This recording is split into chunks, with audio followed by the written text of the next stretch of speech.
Job chapter 1 verse 21, it says, "The Lord gave and the Lord has taken away. May the name of the Lord be praised."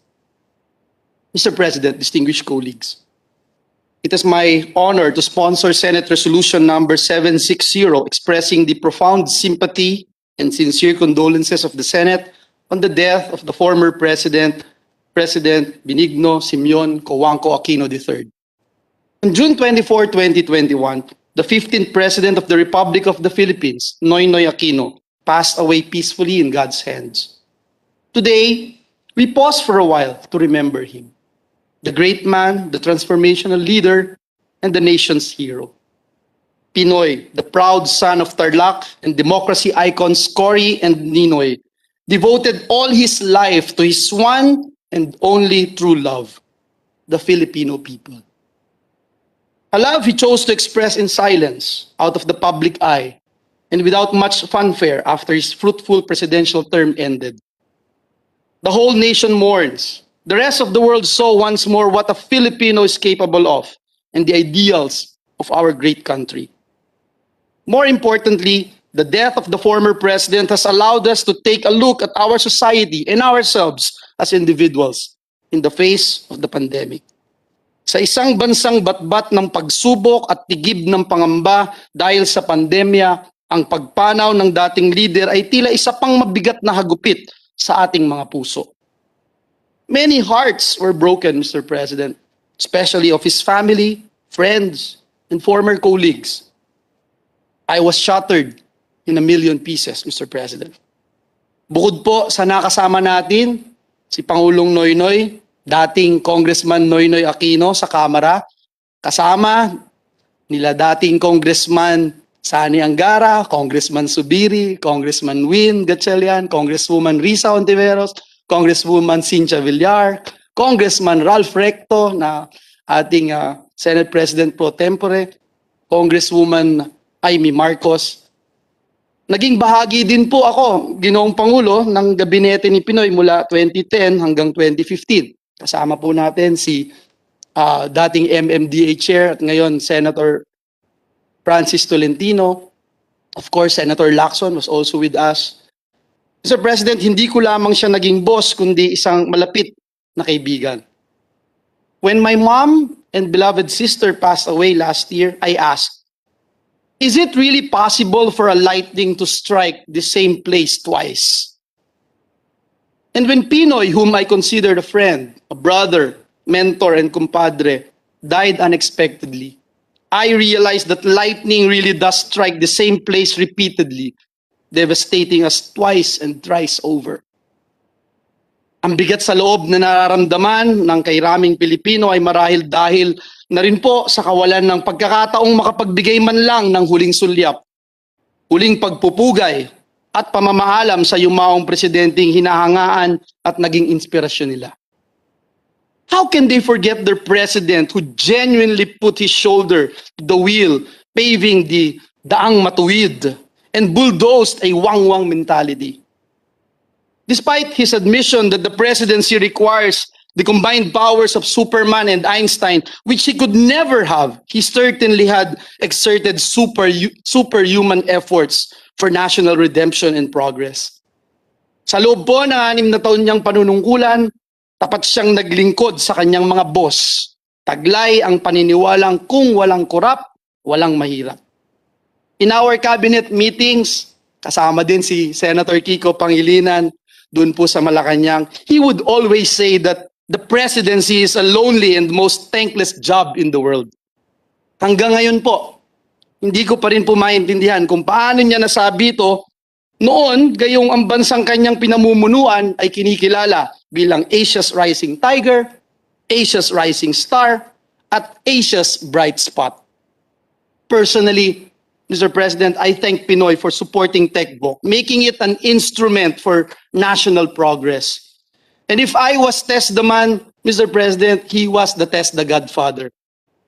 Sa isang event sa TESDA, naalala ko po, Ginoong Pangulo, matapos ang aking talumpati, bumulong po siya sa akin at sinabing hindi niya gusto ang isang bahagi ng sinabi ko sa mga TechVoc graduates.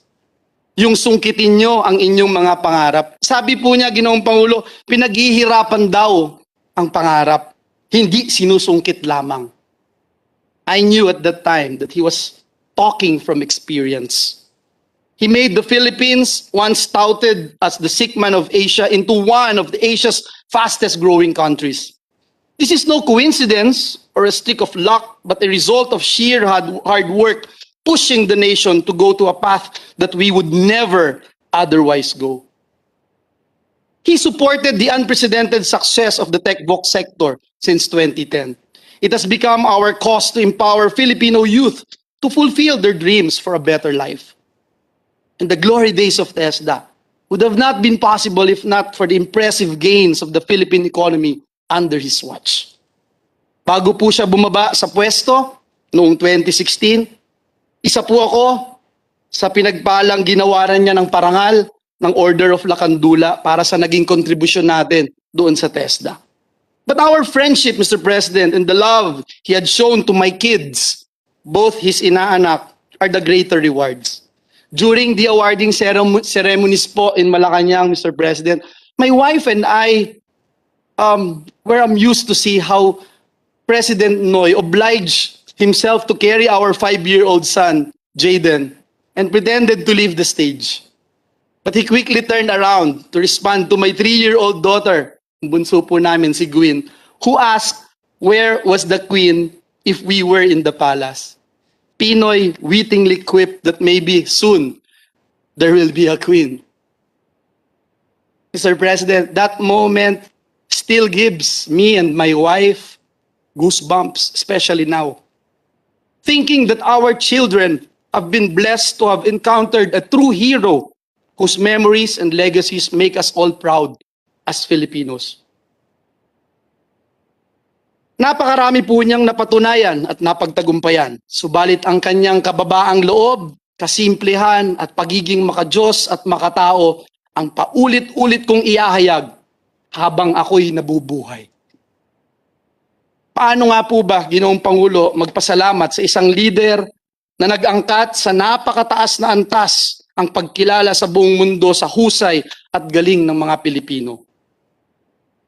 Paano nga po ba magpasalamat sa isang Pangulo ng Republika ng Pilipinas na hindi kailanman nagsawang magbigay ng suporta sa sektor ng edukasyon at techbook at naghatid sa masayang pagbabago sa buhay ng mga Pilipino? Mr. President, the pandemic took away a lot, but it can never take away our honor and dignity as a people. The death of former President Noynoy Aquino, who also once occupied this place as the people's senator, proved that to be true. The misinformation or fake news cannot cast doubt on the truth about Pinoy. Time will come, a fair assessment of his administration will bear the truth of his great achievements, brave decisions, and moral leadership. We miss him since the day when he decided to live as Citizen Noy. The man we once knew as eloquent and who was morally uncompromising in his arguments, chose to live a modest and private life at their family residence in Times Street. But as a leader who bequeathed an administration to his successor, silence is honorable and brave. Let me end, Mr. President, with a quote from the book of Simon Sinek, and I quote, "And when our lives are over, those who joined us on the path to fulfillment will keep going without us and inspire others to join them too." In his 5th SONA, Mr. President, in 2014, Pinoy said, "The Filipino is worth fighting for." The fight continues not because he fell by the wayside, but because he had already led the rest of us into the future where our faith is strong and we serve as each other's strength. Pinoy, nilisan mo kami, subalit iniwan mo sa amin ang iyong laban. Ang laban sa kahirapan, laban sa korupsyon, laban sa kapayapaan, laban para sa kalikasan, laban para sa kawalan ng trabaho, laban para sa dekalidad na edukasyon. Ang laban mo, ay laban ng bawat Pilipinong labis na naniniwala sa iyo at lubos mong nabago. Maraming salamat, Pinoy. Paalam, Pangulong Noy, mula sa aming lahat, ang pinaglaban at minahal mong Pilipinas. Maraming salamat po, Ginoong Pangulo.